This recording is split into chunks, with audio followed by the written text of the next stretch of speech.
அவங்களுக்கு சொல்லிடு, நான் வந்துகிட்டு இருக்கேன்.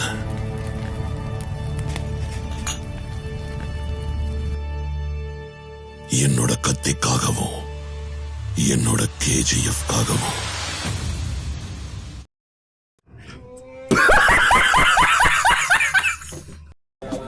அசிங்கம் ஆயிருச்சுடா.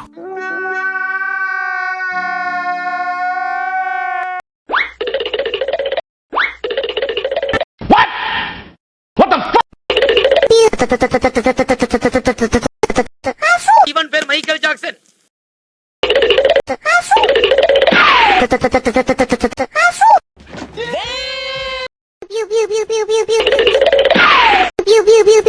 கதை முடிஞ்சது. ஐயோ, எனக்கு ஒண்ணுமே புரியல. இந்த பாடி சோடாவை அப்படியே பேக் பண்ணி வெளியில பாஸ் பண்ணுங்க. என்னடா இப்படி பண்ணிட்டீங்க அப்படிங்கிற கேள்வி வர்றதே கிடையாது.